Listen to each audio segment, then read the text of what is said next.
सर्वथा स्वीयतां राधा प्रिय ज्ञात्वा सदा मयि यत्करिष्यसि तत्सर्वं साध्वेवेति मतिर्मम।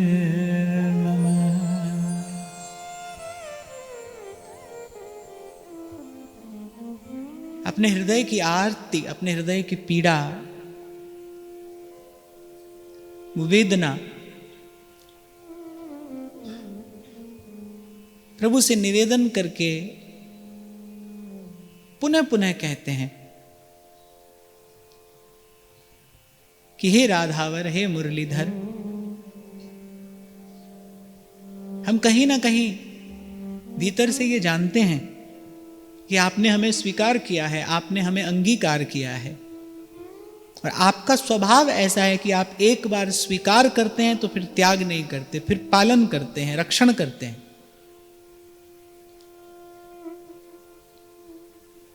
हमारे लिए जो विधान आपने किया है उसी में हमारा हित है, पर फिर भी ये जो काल है, ये जो समय है, जब आपका दर्शन नहीं हो रहा है, जब आपकी सेवा नहीं हो रही है, ये एक एक क्षण एक एक युग के समान व्यतीत हो रहा है। कहते हैं ना, दुख की घड़ी लंबी होती है, सुख का काल तो आता है जाता है, पता नहीं चलता, पर दुख की घड़ी बड़ी लंबी होती है।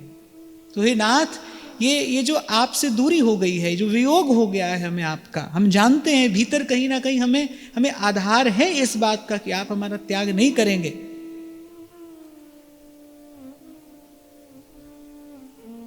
और उस दिन हम चर्चा कर रहे थे तो मैंने आपको कहा था कि ये प्रेमालाप है, प्रेम की दशा में कही गई, भाव की किसी श्रेष्ठतम दशा में कही गई ये सब बात है।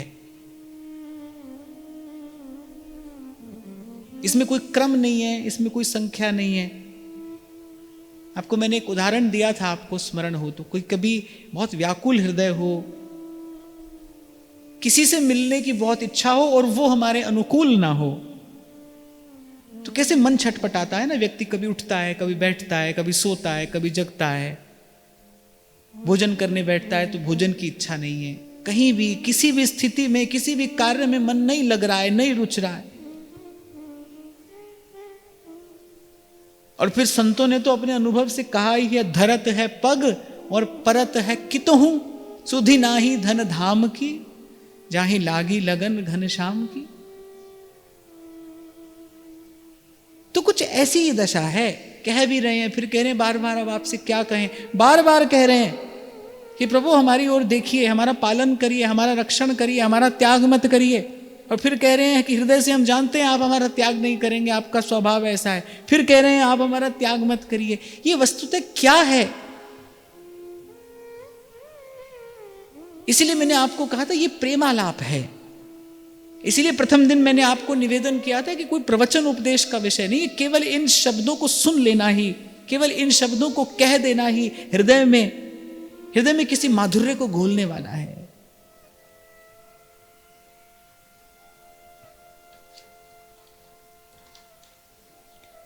कस्याग्रे कथयाम्यालि मनो दुःखस्य सन्ततिम् ब्रजाधीश वियोगाब्धि मग्नः कोपि न दृश्यते। अब यहां कहते हैं कि भाई एक प्रेमी अपने हृदय की बात किससे कहे? उसी को कहनी चाहिए जो समझे। तभी तो भट्ट जी कहते हैं, कासों कहूं और कौन पतियावे। पहले तो कहते हैं भाई कहूं किससे, और फिर कहते हैं सुनने वाला भी कौन है, सुनने वाला कौन है। कासु कहूं कौन पतियावे। ध्रुवदास जी बार बार कहते हैं ना, पिए प्यारी को प्रेम रस सकहीं तो मन में राख, बिन ध्रुव ने ही भाज नहीं रंग न दीजे ढार। सिद्धांत विचार में तो बहुत स्पष्ट शब्दों में कहा कि अगर आप किसी अनअधिकारी से, अनअधिकारी अर्थात जिसका भाव आप सा नहीं है, जिसमें श्रद्धा नहीं है, जो श्रद्धा रहित है। सब भगवत कथाओं के महात्म्य में या फिर विश्राम में यह बात कही जाती है कि श्रद्धा रहित को नहीं सुनाना चाहिए। ये बिल्कुल ऐसा ही है जैसे किसी को भूख नहीं है और आप कह रहे हैं कि आप ही भोजन करिए। भोजन का अधिकारी कौन है? जो भूखा है वो भोजन का अधिकारी है, जो प्यासा है वो जल का अधिकारी है, जो श्रद्धालु है वो भगवत कथा का अधिकारी है। तो जैसे अनधिकारी से यदि आप चर्चा करें तो क्या परिणाम होता है? उसको तो कुछ मिलता नहीं, आपके हृदय से कुछ चला जाता है। उसको मिला नहीं पर आपके हृदय से चला गया, इसलिए इसमें हानि है। शास्त्र तो यहां तक आज्ञा देता है कि बिना गुरु के प्रश्न करिए ही नहीं, बिना गुरु के प्रश्न नहीं करना चाहिए। और कह रहे यदि सामने शिष्य ना हो, शिष्य माने श्रद्धालु, प्रथम हृदय श्रद्धा जो करे, यदि सामने शिष्य ना हो तो उपदेश नहीं करना चाहिए। ये नहीं कि कहीं भी जाकर बैठ गए और बस आपने बोलना शुरू कर दिया, उसका कोई लाभ नहीं है। उल्टे होता क्या है, अपनी भाव हानि होती है। इसीलिए जो प्रेमी है ना वो भीड़ से न्यारा रहता है। और मुझे तो ऐसा भी लगता है कि वो भीड़ से न्यारा रहना उस प्रेमी की विवशता भी तो है। कहां जाए, किससे कहे, उसकी बात को कौन सुनने वाला है और कौन समझने वाला है? क्योंकि संसार तो व्यापार और व्यवहार की भाषा जानता है, वही जानता है, वही समझता है। संसार में तो लेना देना है ना भाई। आप घर में देख लो, बाहर देख लो, पर लेना देना इसी का नाम ही तो संसार है। फिर कौन सुनने वाला है, किसको कहें और क्यों कहें?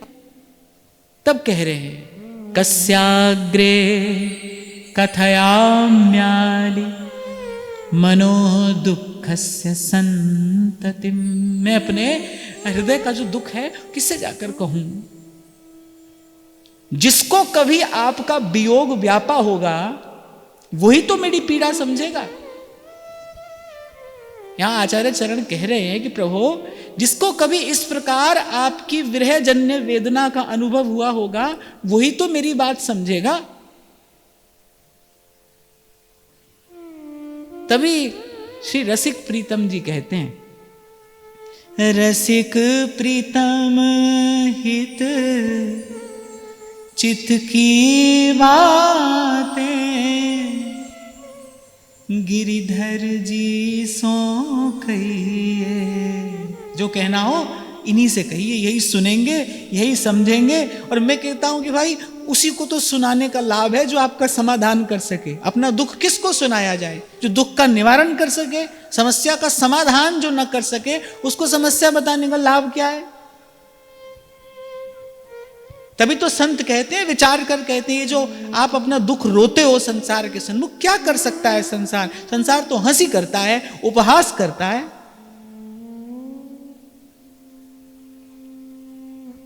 चाणक्य तो अपने नीति शास्त्र में कहते हैं कि आप अपना दुख, अपनी पीड़ा, अपना रोग, अपनी दुर्बलता संसार को मत बताइए। संसार उसका अनुचित लाभ उठाएगा, संसार उसका समाधान नहीं करेगा, संसार उसका अनुचित लाभ उठाएगा।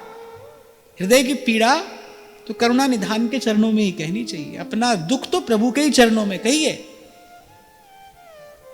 उन्हीं को सुनाने से लाभ है। तरहटी गोवर्धन की रे नित प्रतिमदन गोपाल लाल के चरण कमल चित लइए। तरहटी गोवर्धन की रहिए, तरहटी गोवर्धन की रे। रसिक प्रीतम हित चित की बातें, रसिक प्रीतम हित चित की बातें गिरिधर जी सो कहिए। तरहटी गोवर्धन की रहिए, तरहटी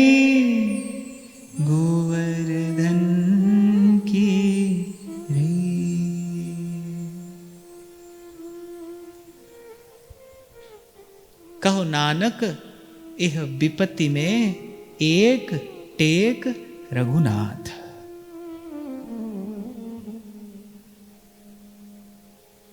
और फिर अगर प्रेम की दृष्टि से देखा जाए, भाव की दृष्टि से देखा जाए, तो भी श्री मीराबाई सा कहती है, भाई घायल की गति घायल जाने, क्या जिन्हें घायल होगी। मीरा के प्रभु पीर मिटेगी। रोग है तो भाई वैद्य को ही दिखाना चाहिए। मीरा के प्रभु पीर मिटेगी, जो वैद्य सांवलिया हो, वैद्य सांवलिया हो। हेरी मैं तो दर्द दीवानी, मेरो दर्द न जाने को। एक बड़ा सुंदर भाव स्मरण आ रहा है। तुम बिन मोरी कौन खबर ले, तुम बिन मोरी कौन खबर ले। गोवर्धन गिरिधारी, गिरिधारी रे, गोवर्धन गिरिधारी। दुख से दुखी होना ये अनुचित नहीं है। दुख है तो भाई, तो हम तो साधारण मनुष्य हैं, दुख है तो पीड़ा होगी। दुख से दुखी होना अनुचित नहीं है। अपना दुख संसार को सुनाना, इसका कोई लाभ नहीं। ये दुख को बढ़ाने वाला है, ये दुख को बढ़ाने वाला है। कुछ कहेंगे तो तुमसे कहेंगे। अनेक अनेक भावों से संतों ने यही कहा, तुम बिन मोरी कौन खबर ले, तुम बिन मोरी कौन खबर ले। गोवर्धन गिरिधारी, गिरिधारी रे, गोवर्धन गिरिधारी।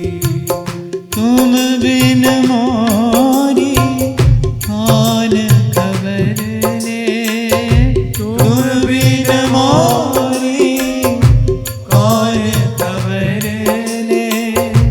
गोवर्धन गिरिधारी, गिरिधारी रे, गोवर्धन गिरिधारी। तुम बिन मोरी कौन खबर ले, गोवर्धन गिरिधारी। तुम बिन मोरी कौन खबर ले, गोवर्धन गिरिधारी। गोवर्धन गिरिधारी, गिरिधारी रे, गोवर्धन गिरिधारी।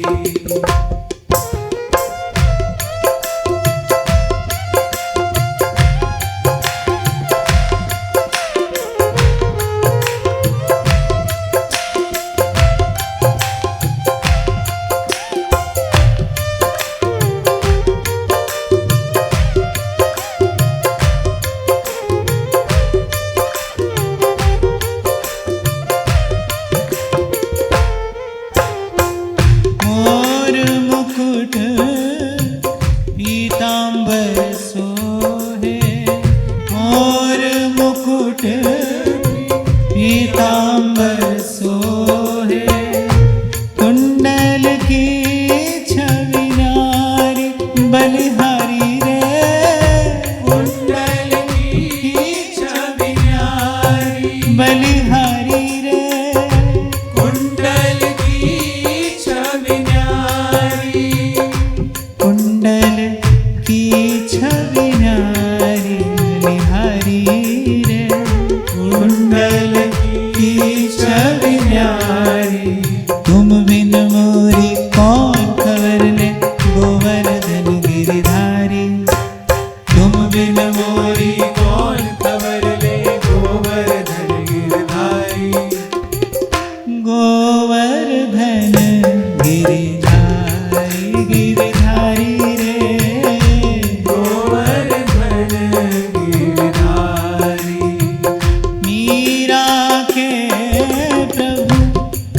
रे मिलोगे, मीरा के प्रभु कब रे मिलोगे, मीरा के प्रभु कब रे मिलोगे, मीरा के प्रभु कब रे मिलोगे। चरण शरण बलिहारी गिरधारी रे, चरण शरण बलिहारी गिरधारी रे, चरण शरण बलिहारी, चरण शरण बलिहारी गिरधारी रे, चरण शरण बलिहारी। तुम बिन मोरी कौन खबर ले गोवर्धन गिरधारी, तुम बिन मोरी कौन खबर ले गोवर्धन गिरधारी, गोवर्धन गिरधारी गिरधारी रे, गोवर्धन गिरधारी गिरधारी रे, गोवर्धन गिरधारी गिरधारी रे, गोवर्धन गिरधारी बलिहारी रे, गोवर्धन गिरधारी बलिहारी रे, गोवर्धन गिरधारी। तो यहां श्री आचार्य चरण कहते हैं कोपी न दृश्यते, कोई ऐसा दिखाई नहीं पड़ता जो इस समय आपके विरह वियोग से व्याकुल हो। यहां एक और गूढ़ार्थ निहित है, अर्थात श्री आचार्य चरण एक संकेत और कर रहे हैं कि हे प्रभु, आपके विरह वियोग में व्याकुल होने का सुख किसी बड़भागी को ही मिलता है, कोई बिरला ही होता है, सब नहीं है, सब नहीं हो सकते। ये जो हम जल बिन मीन की भांति छटपटा रहे हैं, हम जानते हैं कि ये हमारा परम सौभाग्य है जो ये पीड़ा हमारे हिस्से आई है। कहते हैं ना कबीर, बिन रोए क्यों पाइए परम प्यारा मीत, रे मन हंसना छोड़ दे कर रोने से प्रीत, बिन रोए क्यों पाइए परम प्यारा मीत। प्रथम दिन भी मैंने आपको निवेदन किया था कि अंतःकरण की निर्मलता के बिना भगवद अनुभूति नहीं है, और वो अंतःकरण की जो निर्मलता है वो बिना प्रेमाश्रुओं के संभव नहीं है। जो हृदय के दर्पण को धो मांझ कर स्वच्छ करते हैं, वो साधन कौन से हैं? कोई साधन नहीं है, वो तो प्रेम के अश्रु हैं। कल विराम के क्षणों में मैंने आपको यही कहा था कि बड़े बड़े महापुरुषों ने कहीं से भी आरंभ किया हो, उन्होंने आरंभ कहीं से भी किया हो, लेकिन जैसे जैसे उनका साधन प्रौढ़ होता है, जैसे जैसे भावना परिपक्व होती है, अंत में आना कहां पड़ता है? अंत में आना प्रभु के ही चरणों में पड़ता है। कल विराम के क्षणों में मैं यही आपको निवेदन कर रहा था ना कि भगवान आदि शंकराचार्य का ये वाक्य है, मुक्तया अपि विग्रहम कृत्वा तम भजन्ते। जो मुक्त हो गए हैं संसार से, जिनको कोई दुख नहीं है, कोई पीड़ा नहीं है, जिनके क्लेश की आत्यंतिकी निवृत्ति हो गई है, वो भी जब भगवान के रूप का दर्शन करते हैं, जब भगवान की लीला का दर्शन करते हैं, जो भगवान के प्रेमी भक्तों को भगवान का नाम ले लेकर गाते नाचते देखते हैं, तो उनकी इच्छा होती है, भाई ये जो सुख हमको मिला ये तो इसके सामने तुच्छ है। जैसे महाप्रभु सुधा निधि में कहते हैं ना, मुक्तिस तुच्छी भवति बहुशः प्राकृता प्राकृत श्री। हे स्वामिनी, यदि एक बार आप कृपा दृष्टिपात कर दें मुझ पर, यदि आपका एक कृपा कटाक्ष हमें मिल जाए, मुक्ति तुच्छी भवति बहुशः प्राकृता प्राकृत श्री। तो अनेक अनेक लौकिक अलौकिक संपदाएं और मुक्ति ये शुद्र है, त्याज्य है। मुक्ति निरादर भगति लुभाने। वो जो ज्ञान की अनुभूति है ना, मैं आपको निवेदन करूं, माने वो भी साधारण नहीं है।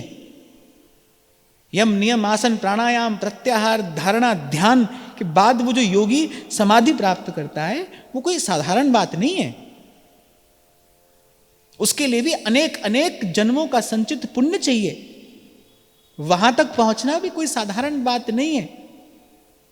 कोई पूछे ना भाई सीधे सीधे बताओ कि इसका पक्ष क्यों लेते हो, ऐसा समझ लीजिए कि जो घट है वो तो उस मार्ग पर भी भर जाता है पर केवल जल से भरता है, और तृप्ति जो भक्ति मार्ग पर होती है भरता तो घट इस मार्ग पर भी है पर जल से नहीं अमृत से भरता है। अर्थात जो माधुर्य है प्रतिक्षण वर्धमानम, वो जो पल पल बढ़ने वाला माधुर्य है ना, उसकी उपलब्धि वहां नहीं है। इसीलिए संत कहते हैं कि ज्ञान के मार्ग पर अखंड सुख है, भक्ति के मार्ग पर अनंत सुख है। अखंड और अनंत का भेद तो आप समझते हैं ना। ज्ञान के मार्ग पर अखंड सुख की प्राप्ति है, भक्ति मार्ग पे अनंत सुख की प्राप्ति है। ज्ञानी के केवल विचार में भगवान आते हैं, ज्ञानी के, क्योंकि वो क्या करता है, तत्व का चिंतन करता है, आत्मचिंतन करता है। ज्ञानी के केवल विचार में भगवान आते हैं, भक्त के व्यवहार में भगवान आते हैं। भक्ति तो व्यवहार में उतर जाती है ना। जूता गांठते गांठते, कपड़ा बुनते बुनते, जनाबाई गोबर का कंडा थापते थापते भक्ति प्रकट हो रही है, भक्ति का वैभव प्रकट हो रहा है। रैदास स्वयं कह रहे हैं मैं जहां जहां जाऊं तुम्हारी सेवा, तुम सा ठाकुर और न देवा। यहां भक्ति का असमोर्ध माधुर्य प्रकट होता है। इसलिए मुक्तयापि विग्रहम कृत्वा तम भजन्ते, इसलिए जो मुक्त हो चुके हैं वो भी ललचा जाते हैं भगवान की लीला का दर्शन करके। इसलिए श्रीमद् भागवत कहती एतदेव ही देवा गायंती, देवता तरसते हैं इस भारत भूमि पर मनुष्य होकर जन्म लेने को। क्यों? क्योंकि यहां कुछ ऐसा मिलता है जो समग्र अस्तित्व में और कहीं नहीं है। वो क्या है? अनेक अनेक सिद्ध लोकों में अनेक अनेक सिद्ध और सिद्धेश्वर निवास करते हैं। ये भारत भूमि की महिमा क्या है? क्या मिलता है यहां जो अन्यत्र नहीं मिलता? ये जो भगवत प्रेम है ना, ये जो भगवत सेवा है, ये भगवत अनुराग है, ये धन केवल केवल यहीं पर प्राप्त होता है, क्योंकि इस भूमि पर भगवान ने लीला करके इसे पवित्र किया है।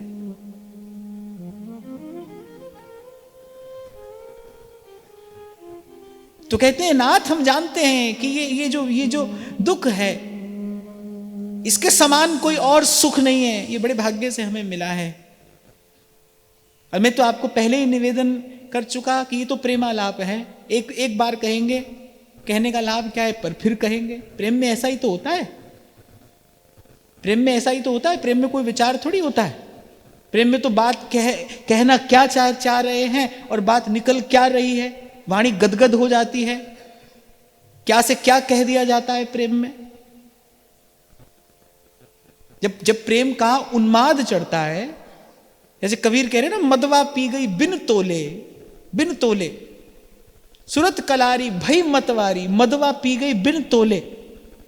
जब प्रेमी को प्रेम का उन्माद चढ़ता है, मुझे खबर नहीं वो कहां जा रहा है, क्या देख रहा है, क्या कह रहा है। ये उसी स्थिति की वार्ता है।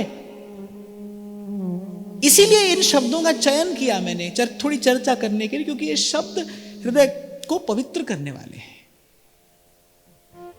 ये जो प्रेम के अश्रु हैं, ये परम धन है। अनेक अनेक काल का कठिन कठिन साधन हो, वो एक और है। और ये जो चित्त का द्रवीभूत हो जाना है, भगवत प्रेम की इच्छा होना है, ये जो कभी कभी मन का नेत्रों का भीग जाना है, ये साधन एक और है। पल भर का ऐसा भजन, पल भर का। हाँ, लेकिन वो जो सब साधन है वो आप अकेले कर सकते हो, लेकिन ये धन प्राप्त तो किसी धनी से ही होगा। इसके लिए भक्त चाहिए, इसके लिए संत चाहिए, जिसके हृदय में भगवत प्रेम स्फुरित हुआ है, माने न माने, देखे न देखे, जिसके हृदय में भगवत प्रेम स्फुरित हुआ है, वो न तो किसी साधन का फल है और न कुछ और, वो केवल केवल केवल प्रभु के किसी प्रेमी भक्त की कृपा है, वो किसी प्रेमी संत की कृपा है। तो कहते हैं प्रभु कौन है जो हमारे हृदय की इस पीड़ा को समझेगा। व्रजाधीश वियोगाब्धि मग्न कोपि न दृश्यते। कौन है जो हमारे हृदय की पीड़ा को समझेगा? कोई दिखाई नहीं देता। अच्छा देखो, इसीलिए तो प्रेमी अकेले रहे, मौन रहे, कि भाई किससे कहें और क्यों कहें, कौन कहे, कहने वाला कौन, सुनने वाला कौन, समझने वाला है। यहां जो नून चून में लगा है वो प्रेम की बात क्या समझेगा? जिसके हृदय को इच्छा ही संसार की है वो प्रेम की बात क्या समझेगा? 2-4 दिन के भूखे आदमी को आप गणित पढ़ाइए, उसको गणित समझ में आएगा? उसको तो भोजन चाहिए भाई, उसको भोजन चाहिए। अरे और गणित पढ़ाने के तो छोड़ो, मैं तो कहता हूं 2-4 दिन के भूखे किसी साधक को माला दे दो, वही कह देता है भूखे भजन न होए गोपाला, ये लो अपनी कंठी वाला, पहले भोजन लाओ। तो जाको है जासो मन मान्यो, जिसको जिसकी इच्छा है, जिसको जिसकी चाह है, उसको उसी की चर्चा प्रिय है। आपको स्मरण हो तो विगत किसी सत्र में मैंने आपको कहा था, एक साधक के जीवन में एक ये गुण तो अवश्य हो, उसकी वृत्ति अवश्य हो कि समय व्यर्थ न करे, क्योंकि समय का अनादर करना जीवन का अनादर करना है, और जीवन का अनादर करना प्रभु के दिए इस अवसर का, इस प्रसाद का अनादर करना है। समय का अनादर करना जीवन का अनादर करना है, क्योंकि जीवन क्या है? जन्म और मृत्यु के मध्य का समय ही जीवन है, इसी अवधि का नाम तो जीवन है। तो समय का अनादर जीवन का अनादर है, और जीवन का अनादर भगवत प्रसाद का अनादर है। गोस्वामी जी मानस में कह रही है, जीवन क्या है, ये नर देह क्या है? करुणा करके प्रभु ने ये अवसर दिया है, ये प्रभु के दिए प्रसाद का अनादर है। प्रसाद का अनादर करने वाले को कहां शांति और कहां आनंद। तो समय व्यर्थ न हो, एक साधक के जीवन में गुण अवश्य होना चाहिए, समय व्यर्थ न जाए।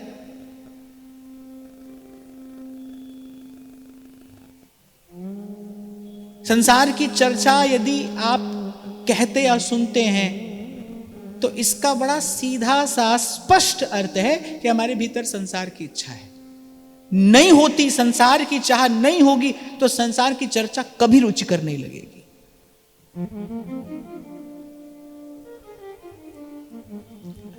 होता है ना, लेकर बैठ गए, फोन लगा लिया ऐसे ही किसी को, बिता दिया आधा घंटा 1 घंटा यहां वहां की थोड़ी बात की। अभी कह रहे हम तो सत्संग की बात कर रहे थे, हम तो सत्संग की बात कर रहे थे। कोई आपको पूछने नहीं आएगा, कोई आपको रोकने नहीं आएगा। और मैं तो एक और बात इससे आगे बढ़ के कहता हूं, संसार आपको बड़ा श्रेष्ठ भक्त मान भी ले तो संसार का दिया हुआ प्रमाण पत्र 2 कौड़ी का है। क्या है संसार के दिए प्रमाण पत्र का मूल्य? मनवे के जात किसे नहीं पूछे।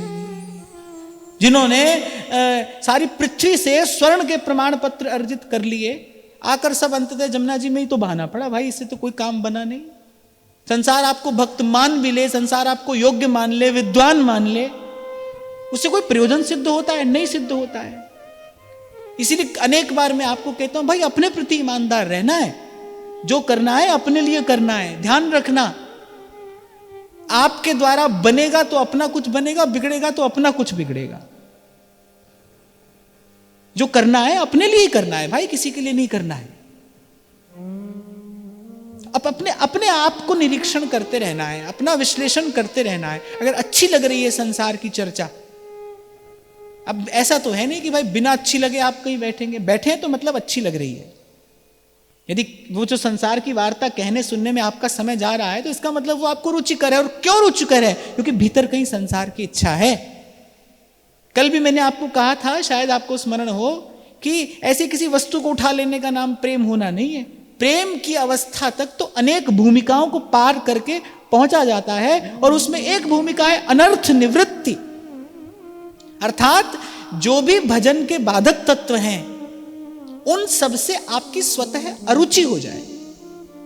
एक और बड़ी सूक्ष्म बात मैं यहां पर आपको कह रहा हूं, ध्यान से सुनना, कि मैंने कहा कि उसमें अरुचि हो जाए। रोग हो जाए अपने किसी निज जन को तो व्यक्ति को अस्पताल में बैठना पड़ता है, उस बैठने में उसकी रुचि नहीं है, वो जल्दी से जल्दी वहां से मुक्त होने की चेष्टा करता है, लेकिन उसको वहां पर बैठना पड़ता है। वो वहां पर बैठकर भी वहां पर नहीं है, क्योंकि वो प्रतिपल वहां से मुक्त होना चाहता है। ऐसे कभी कभी प्रारब्ध वशात संसार की किसी स्थिति में आपको पढ़ना पड़ता है, पढ़ना पड़े बात दूसरी है, पर आप देखो कि हमारी रुचि तो नहीं है, कहीं कहीं इसको प्राप्त करने में हमारी इच्छा तो नहीं है। और अगर आप ईमानदारी से अपनी परीक्षा लेंगे तो आप पाएंगे 99.9% स्थितियों में अपनी स्वीकृति होती है, अपनी सहमति होती है, अपनी रुचि होती है। सीधी बात है भाई, संसार की रुचि न हो तो भजन की रुचि हो जाए, भजन की रुचि नहीं है माने इसका मतलब संसार की रुचि है। इसका ना कोई अवस्था से लेना देना है, ना किसी और योग्यता से लेना देना है। नन्हा सा बालक भी चेत जाता है और शरीर जर्जर हो गया है, चलने की सामर्थ्य नहीं है, कहा सुना जाता नहीं, फिर भी इच्छा वही संसार की इच्छा है, वही संसार की इच्छा है।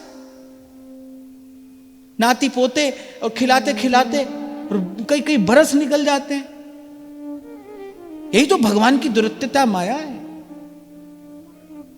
ध्रुवदास जी ने कहा ना, तिये सुत नाती नातिनी तिन्ही तन मन दिए, राधा वल्लभ लाल जू नेक न आने ही।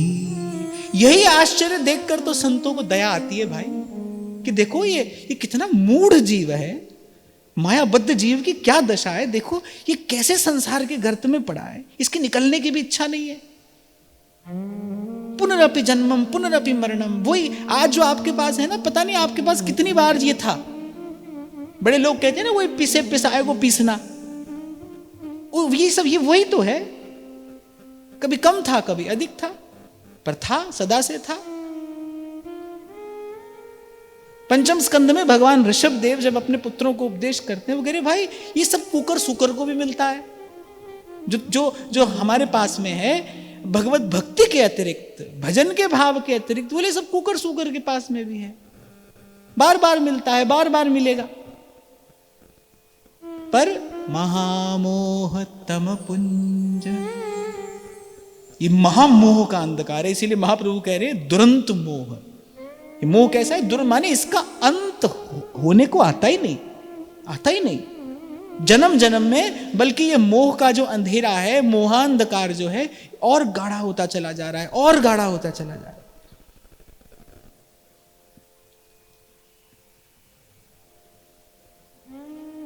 तो खैर हम यहां ये कह रहे थे कि कोई बिरला सौभाग्यशाली पवित्र आत्मा होता है संत के संसर्ग से, संत के सानिध्य से, जिसमें इस विशुद्ध प्रेम लक्षणा भक्ति का प्रादुर्भाव होता है। ये भाव जब जब स्फुरित होता है भीतर, उसके प्रसाद स्वरूप ये स्थिति प्राप्त होती है। फिर कहते हैं यद्दैन्यम तोष हेतुस्ते आचार्यैः प्रकटीकृतम्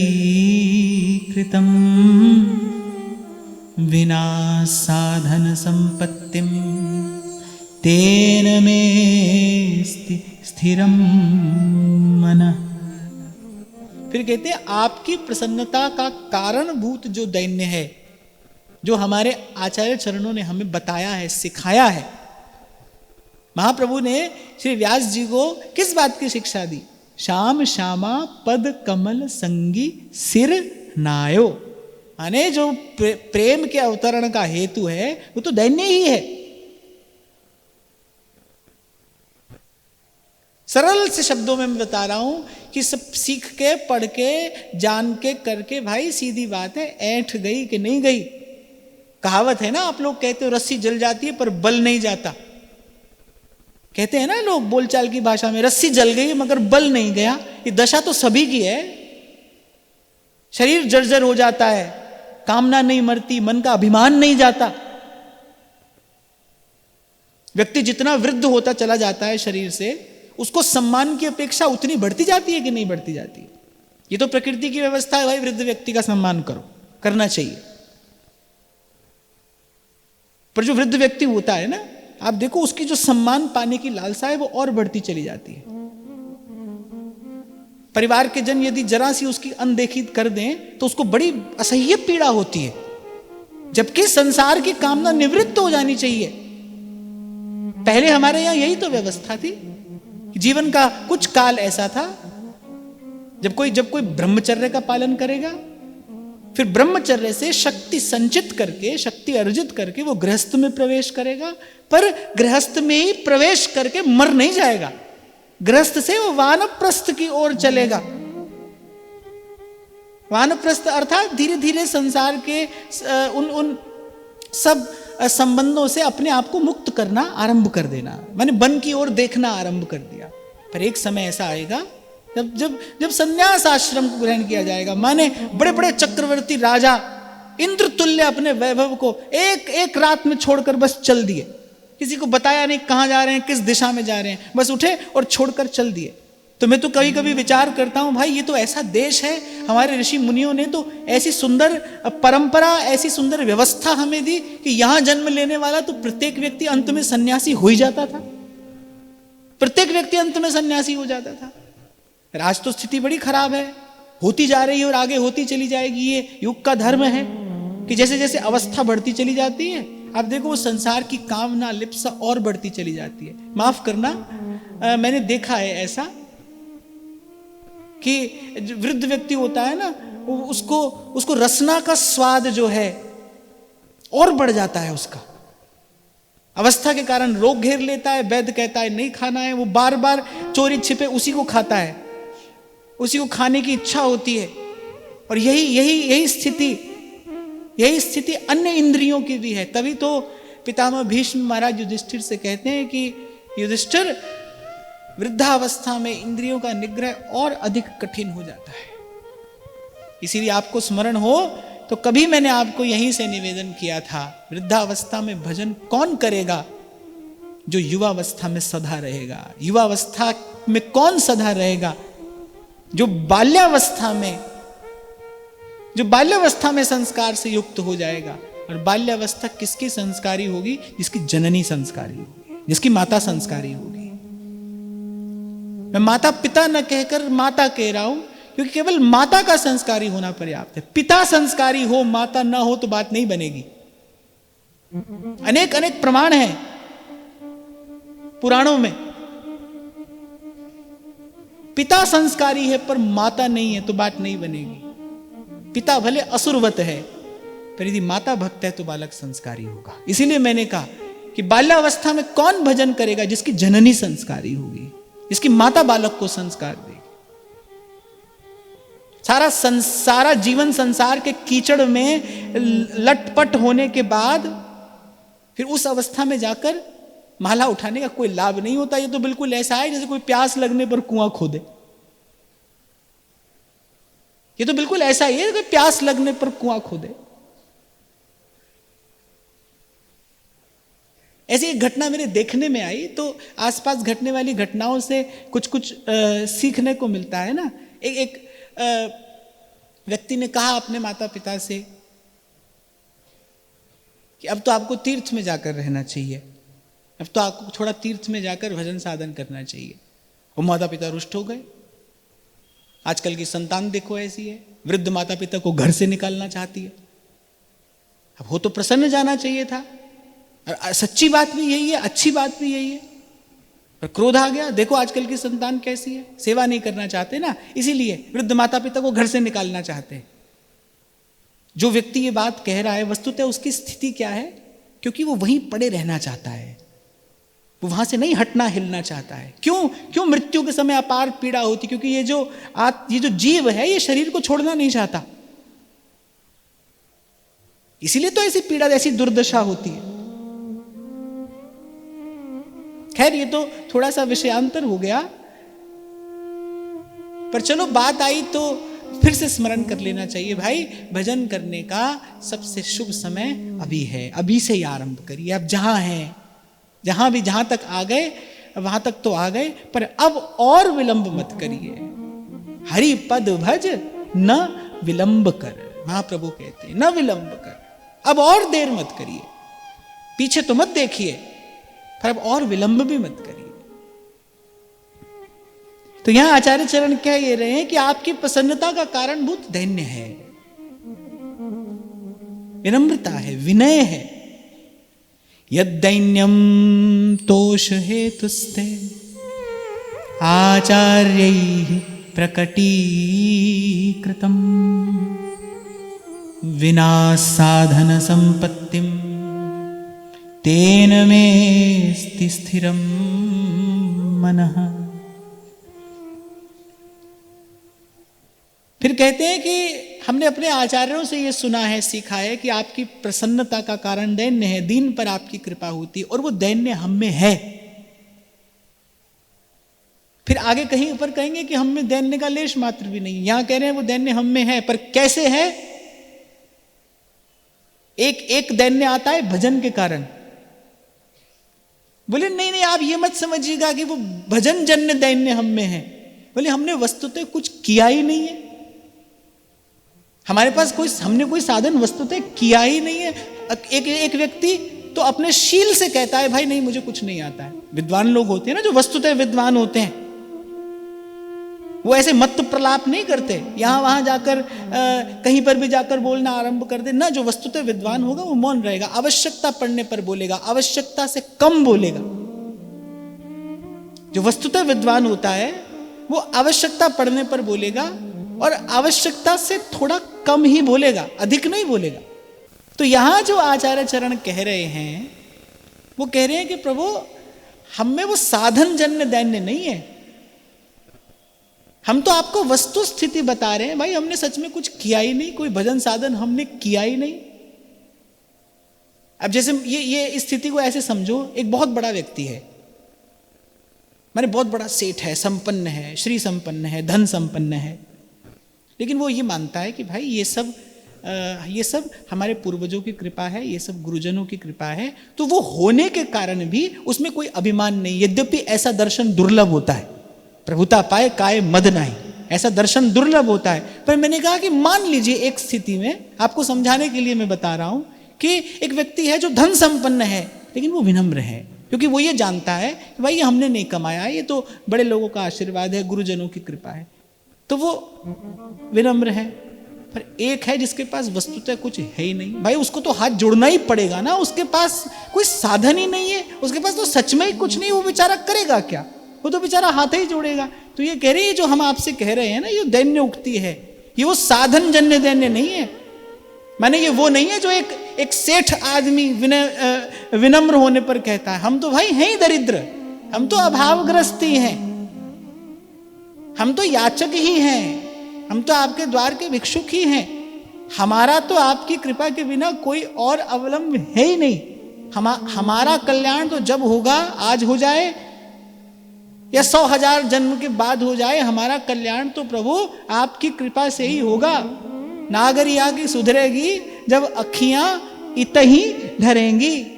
हमारी हरी तुम ही सो सुधरेगी, तुम ही सो सुधरेगी। नागरिया की सुधरेगी जग, नागरिया की सुधरेगी जग। अखियां इतही ढरेगी, हमारी हरी तुम ही सो सुधरेगी, तुम ही सो सुधरे। कह रहे इसीलिए हमारा मन थोड़ा प्रसन्न है, क्योंकि हम तो भाई सच में ही दीन है, और हमने सुना है दीनों पर आपकी कृपा होती है। हम तो सच में ही दीन है। दीन माने सर्व साधन शून्य, सर्व साधन शून्यो हम। तो इसलिए थोड़ा हमारे मन को सहारा मिल गया है सुनकर। हमने यहां वहां से आपका बहुत यश सुन लिया है, ऐसे गोस्वामी जी कहते हैं ना, श्रवण सुजस सुनियायो,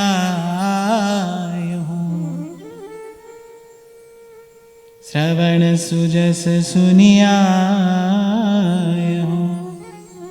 प्रभु भंजन भव भीर। आपका यश सुनकर आए हैं हम कि त्राहि त्राहि आरत हरण शरण सुखद रघुबीर। कोई दरबार ऐसा है जहां पर दीन का आदर होता है, कोई दरबार ऐसा भी है जहां दीन का आदर होता है, कोई ऐसा भी है जो धन संपत्ति प्रतिष्ठा रूप गुण की ओर नहीं देखता, प्रीतम प्रीति ही ते पइए, जो थोड़े से प्रेम भाव को देखकर रंच प्रेम में अपन पो हारत नवल किशोर, जो थोड़े से प्रेम भाव को देखकर अपना सर्वस्व दान कर देता है, कोई ऐसा दरबार भी है। तो आपका ये यश सुनकर आए हैं। ये माना अधम है अपावन पतित है,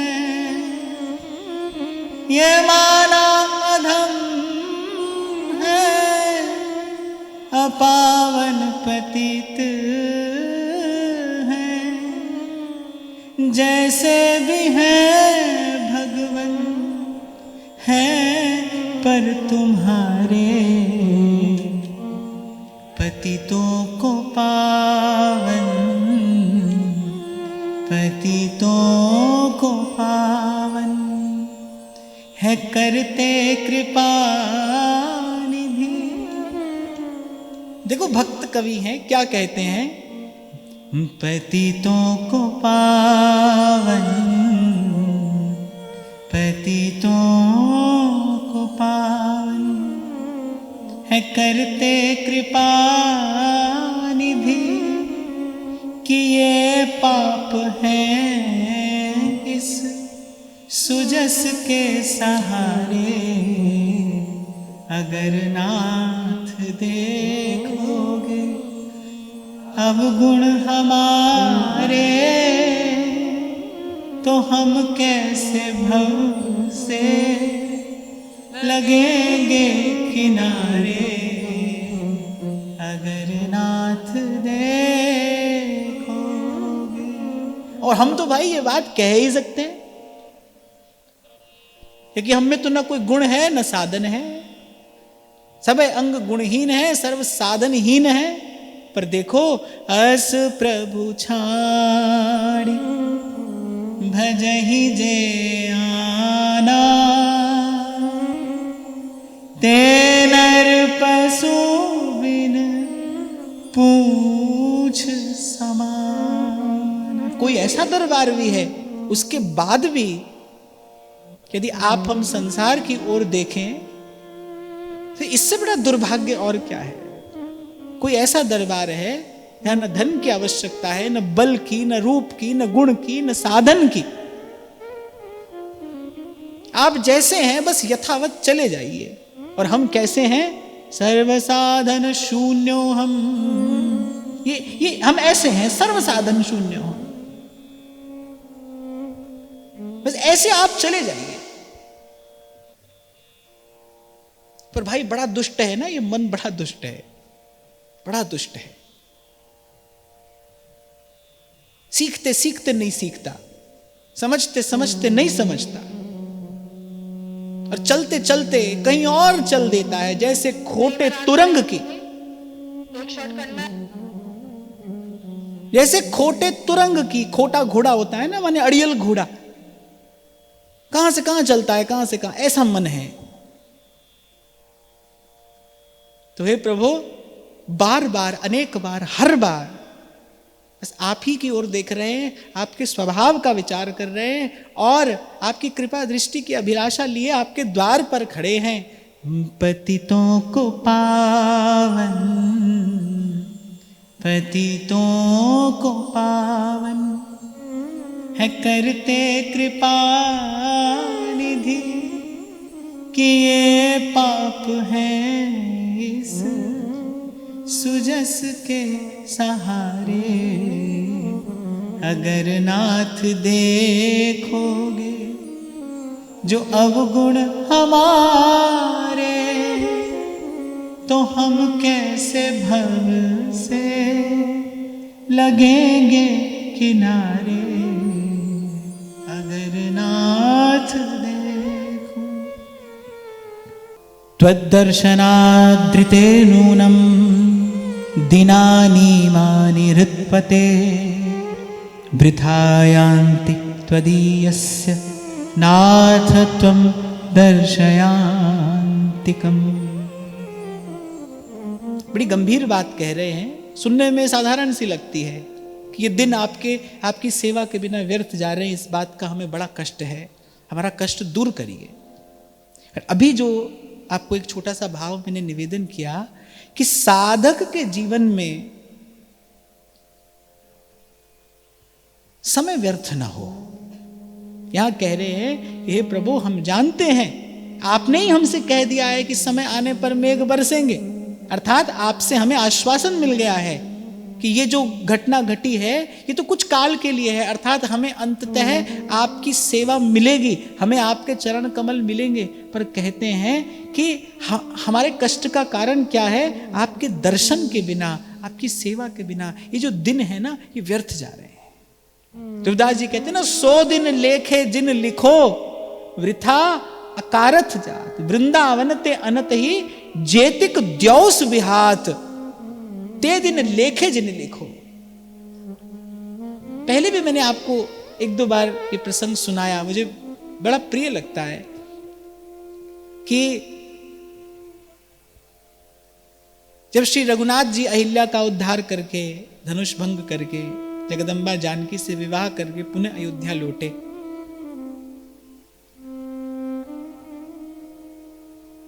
तो माता की गोद में सर रखकर लेटे हैं। माता हर्षित है, गर्वित है, आनंदित है, कैसे कैसे महत् कार्य श्री राघव जी ने किए हैं, और प्रभु से कह रही हैं कि चहुं और दिग दिगंत में तुम्हारा यश, तुम्हारी कीर्ति किरणों का नर्तन हो रहा है। ये बड़े आनंद का विषय है, तुमको बहुत आनंद आया होगा। अब श्री रघुनाथ जी कैसे, वो तो शील निधान है।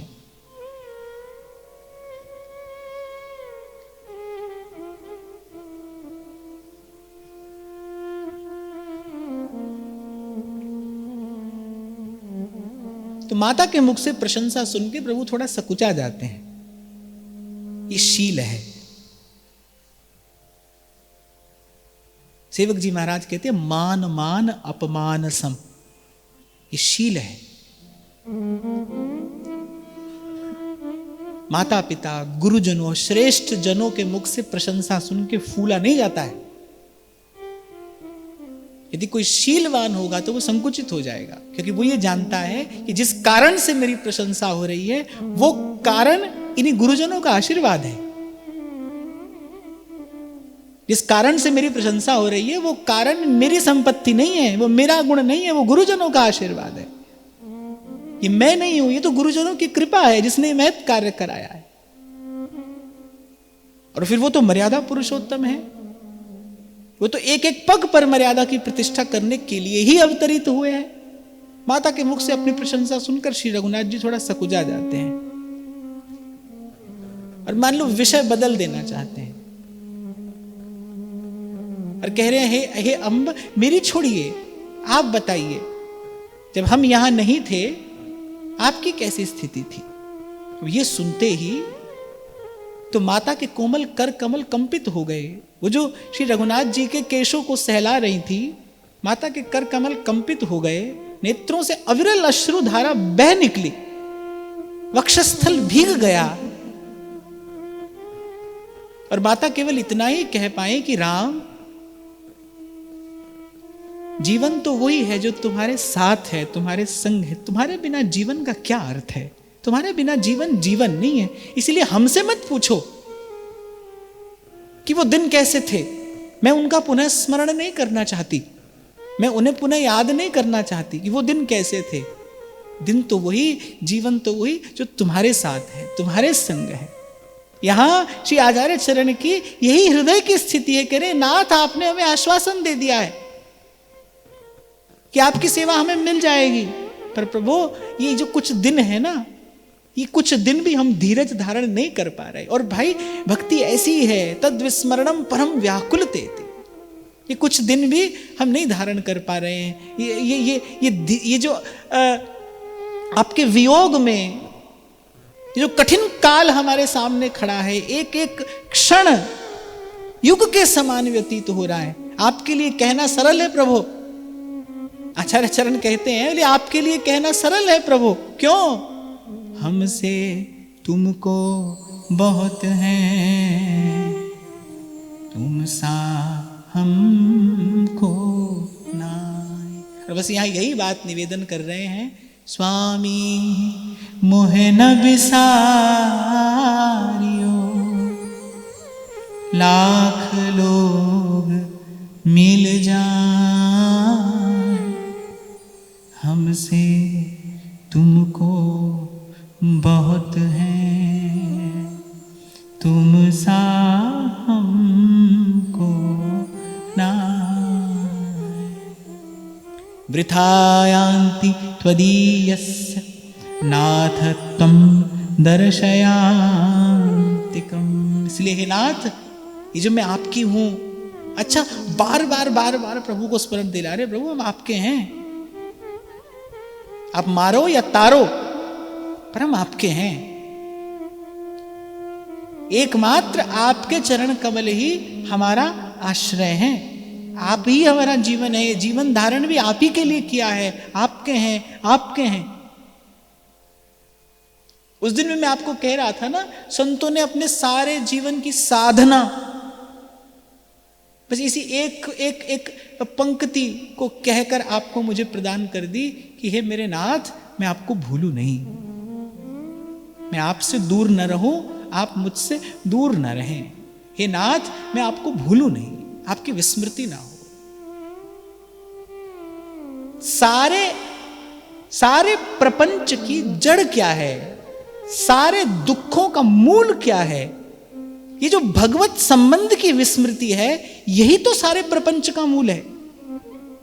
जिसको भगवत संबंध की स्मृति हो गई है, वो कहीं भी रहे। क्या क्या कहा भरत जी ने, धर्म न अर्थ न काम रुचि, गति न चहूं निर्वाण, जन्म जन्म रति राम पद, यह वरदान न आन। अब यहां पर कोई मुक्ति की कामना नहीं करे, जन्म जन्म। भक्त को इस बात की तनिक भी चिंता नहीं, यहां रहे वहां रहे, कहां रहे, किधर रहे। श्री तुकाराम जी अपने एक अभंग में कहते हैं विठ्ठल से, हे पंडरीनाथ, यदि आप मुझे इस बात का वचन दे दें कि मुझे कभी किसी काल में आपकी विस्मृति नहीं होगी, तो मैं अनेक अनेक बार गर्भवास रूपी नरक भोगने को तैयार हूं, बस आपकी विस्मृति ना हो, आप भूले नहीं। क्यों भक्त स्वर्ग आदि सुख नहीं चाहते? क्योंकि वहां पर भगवत विस्मृति हो जाती है, वहां पर प्रभु के चरणों की स्मृति नहीं रहती। आप ध्यान देना, जीवन में जब जब सुख सुविधा अत्यधिक बढ़ेगी, भगवान भूल जाएंगे, रजोगुण बढ़ेगा। क्योंकि भगवत भक्ति रूपी जो परम धर्म है, श्रेष्ठ धर्म है, इसकी अवस्थिति कहां होती है? सत्व प्रधान हृदय में होती है। मैं कई बार आपको निवेदन करता हूं ना, धर्म को जीवन में धारण करने के लिए सदाचार का बल चाहिए। यदि आपके जीवन में सत्य नहीं होगा, आपके जीवन में शौच नहीं होगा, आपके जीवन में यदि दया नहीं होगी, तो करते रहिए धर्म की बात। नाहम आत्मा प्रवचने न लभ्यो, करते रहिए धर्म की बात, कहते सुनते रहिए। सुनते तो कथा है, बोलते झूठ हैं, असत्य भाषण करते हैं, मिथ्या भाषण करते हैं, कटु भाषण करते हैं। असत्य भाषण कर रहे हैं, मिथ्या भाषण कर रहे हैं, कटु भाषण कर रहे हैं, कड़वा बोलते हैं, अपने शब्दों से हम किसी पर प्रहार कर देते हैं।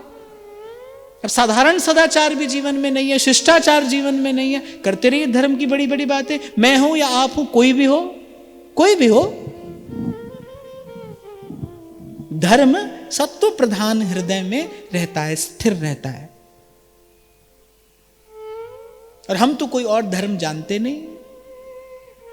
फिर सत्येव भक्ति रेव गरीयसी, भक्ति रेव गरीयसी, भगवान की भक्ति परम धर्म है, यही श्रेष्ठ धर्म है।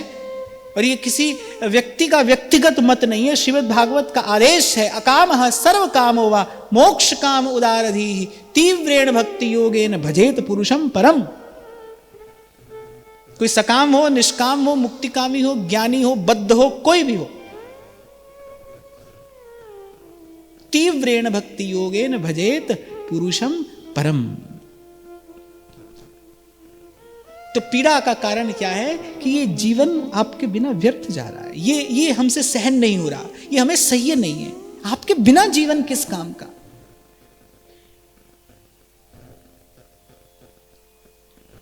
यहां जो भी कहा गया है वो आपके मेरे लिए कहा गया है, ध्यान रहे।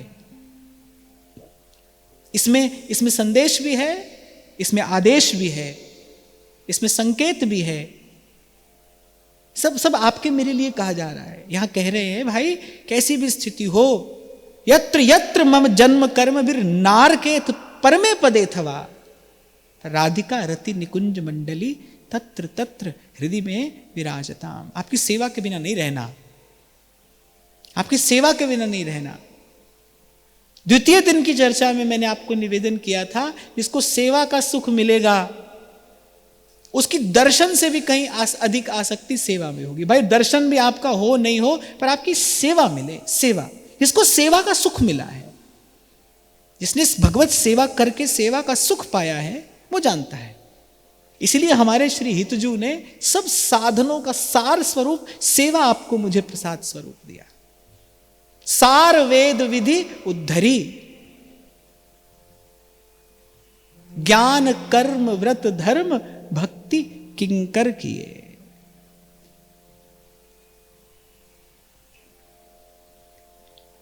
फिर कहते हैं मयि यद्यपि नैवास्ति त्वत्प्रसादन कारणम्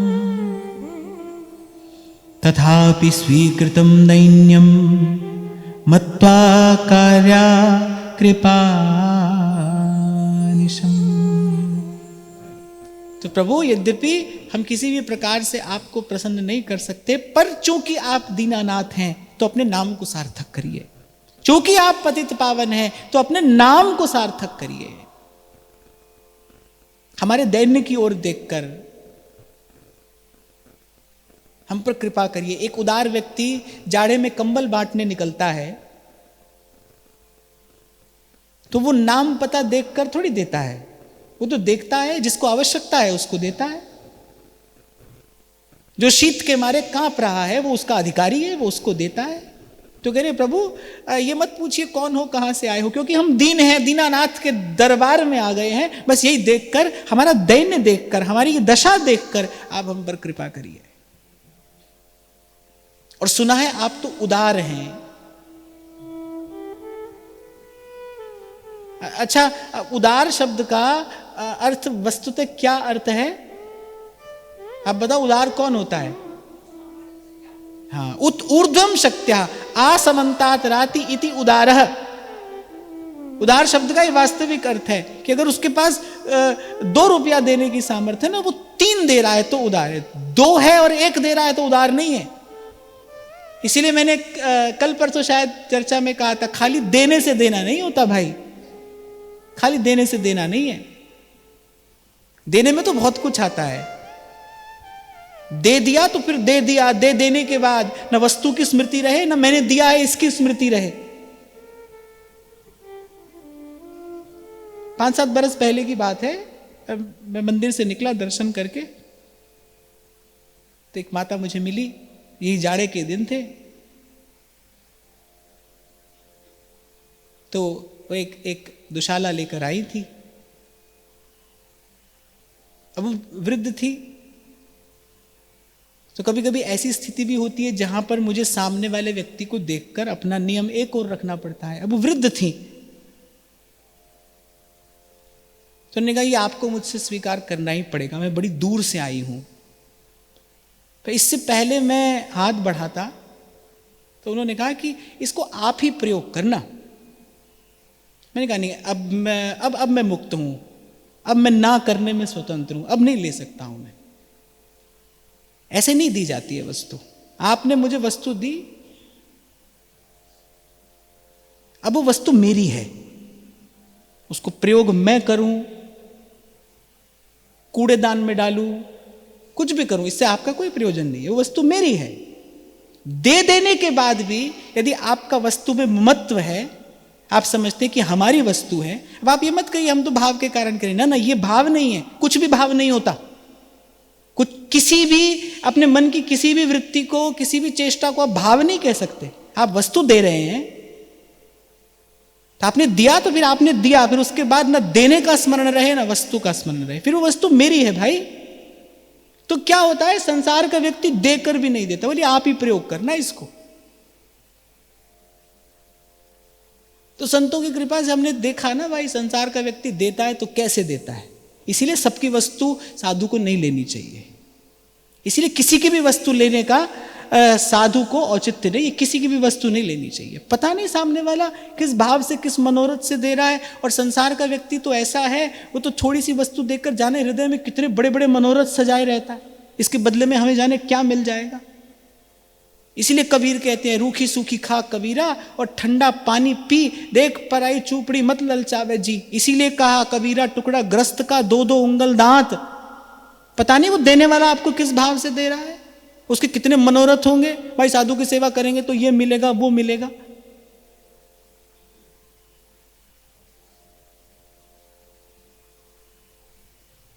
एक बार एक माता कह रही है, ले बेटा दे। मैंने कहा माता तू ही दे दे। बोली नहीं, इसी के हाथ से दिलाऊंगी। ये क्या है, ये कपट ही तो है। मैं उदाहरण दे रहा हूं आपको, मुझ पर तो श्री जी की कृपा है, मेरे तो आसपास ये घटना घटती नहीं, मेरे पास तो अब कोई आता ही नहीं। पर मैं बता रहा हूं कि ऐसा ऐसा देना देना नहीं होता। देना ऐसा नहीं है, ऐसे नहीं दिया जाता है, इसको देना नहीं कहते। विचार कर संतों ने कहा भाई देने वाला तो एक ही है, दाता एक राम। देने वाला तो वही है, वही देता है, उसको देना आता है। त्रिलोकी का वैभव सुदामा को दे दिया, न किसी ने देते देखा ना लेते देखा। क्यों नहीं दिया श्री ठाकुर जी ने सुदामा को द्वारिका में? क्योंकि प्रभु ब्रह्मण्य देव हैं। अरे इन ब्राह्मणों की कृपा से तो हमारे पास ये संपत्ति है, ये श्री है। हम दाता बनकर और ब्राह्मण को याचक के समान दें, ये ब्राह्मण याचक बन जाए और मैं दाता बन जाऊं, ये प्रभु को स्वीकार नहीं था।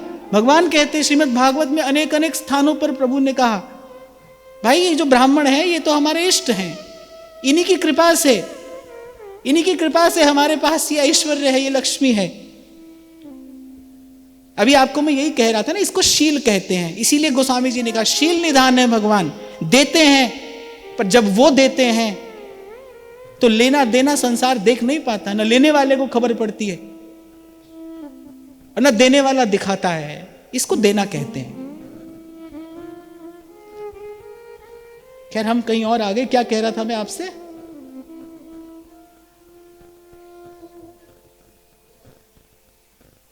हाँ, उदार हैं।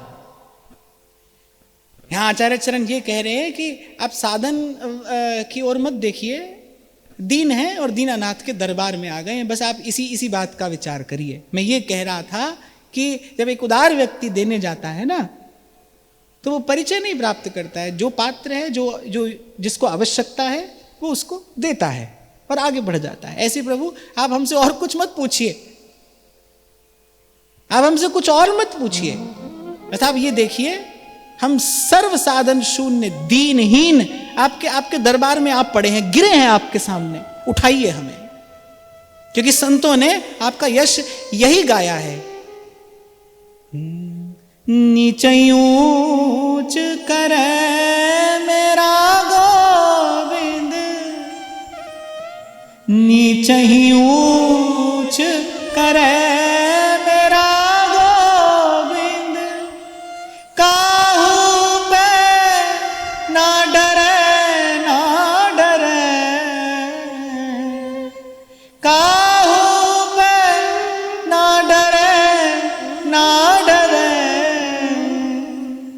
काहू पे ना डरे ना डरे ऐसी लाल तुद बिन कौन करे, ऐसी लाल तुद बिन कौन करे। गरीब निवाज गुसैया मेरो, गरीब निवाज गुसैया मेरो, गरीब निवाज गुसैया मेरो। माथे छतर धरे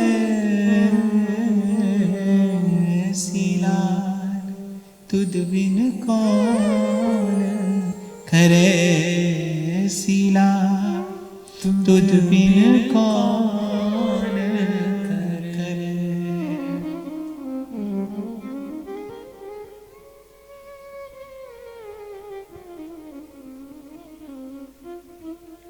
तो जिन कारणों से आप कृपा करते हैं ना, वो कारण हम में विराजमान है।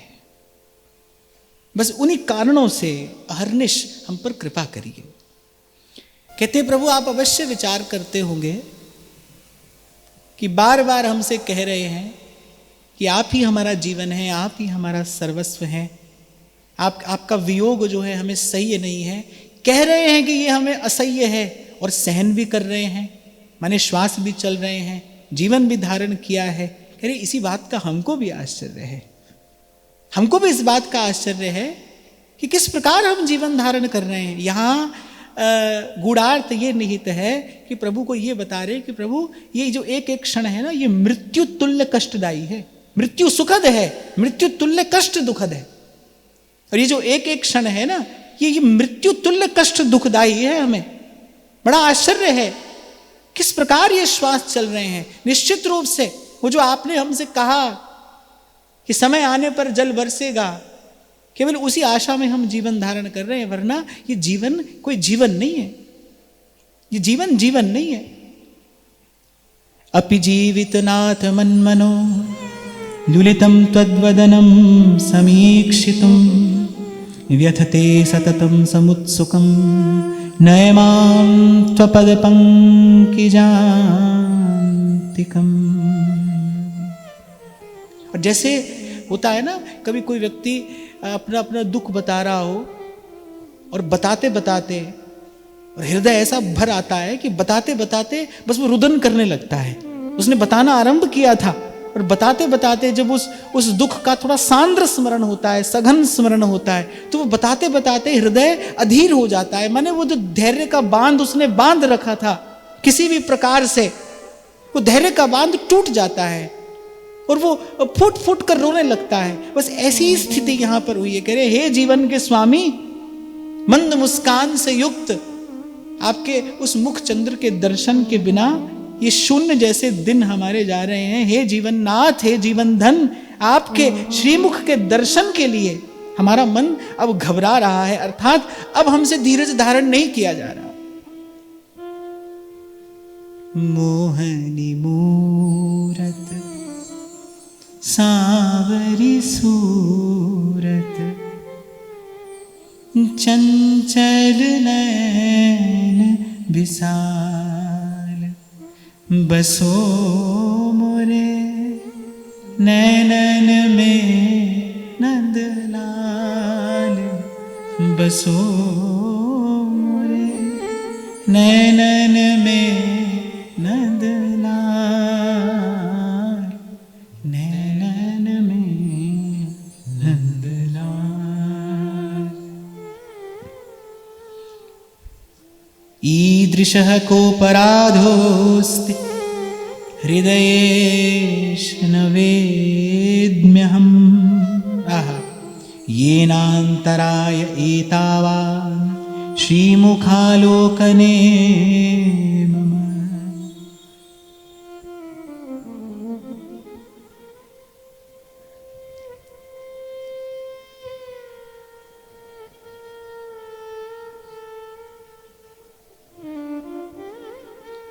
यहां बिल्कुल ऐसी दशा है कि दर्द की मारी बन बन डोलूं और बैद मिला नहीं कोई। कह रही है सोच सोच कर हमारे प्राण व्याकुल हो रहे हैं कि आखिर हमसे ऐसा कौन सा अपराध हो गया कि आपके श्रीमुख के दर्शन में इतनी देर हो रही है, इतना अंतराय पड़ गया, आप इतने रुष्ट हो गए हमसे। अरे हम आपके हैं, अपनों को भी कोई इस प्रकार का दंड दिया जाता है?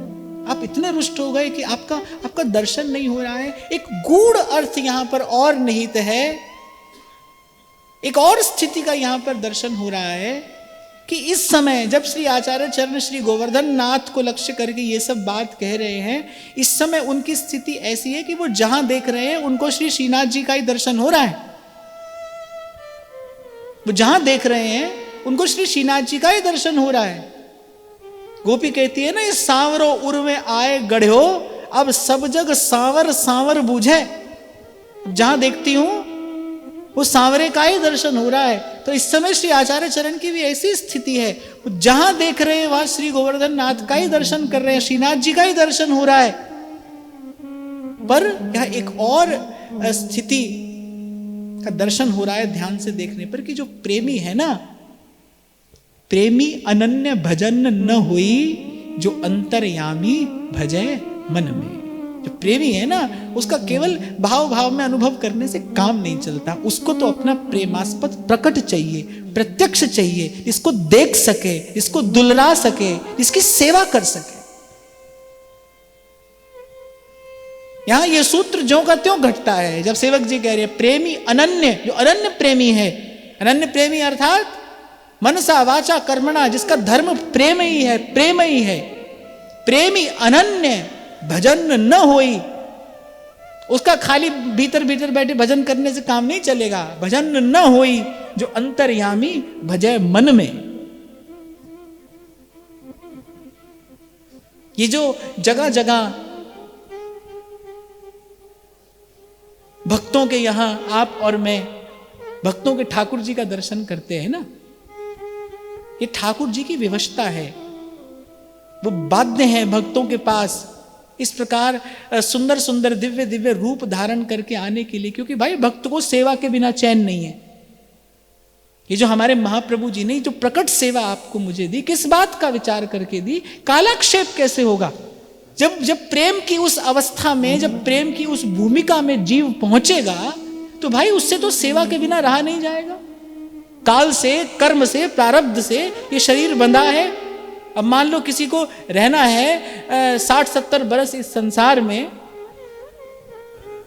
उदाहरण दे रहा हूं आपको, मान लो किसी को 60-70 की अवस्था तक रहना है, 15-20 की अवस्था में प्रेम की भूमिका में प्रवेश हो गया, तो ये जो बीच का काल है बिना सेवा के कैसे जाएगा? इसीलिए श्री ठाकुर जी को अर्चावतार लेकर प्रकट होना पड़ता है। भक्तों के यहां जो प्रभु विराजते हैं वो प्रभु का अर्चावतार ही तो है, प्रभु ही तो विराजे हैं उस रूप में। क्योंकि भक्त सेवा के बिना नहीं रह सकता। भाई कुछ ना कुछ सेवा तो हम करेंगे, सेवा के बिना जीवन धारण करने का कोई औचित्य नहीं, कोई मूल्य नहीं, कोई अर्थ नहीं।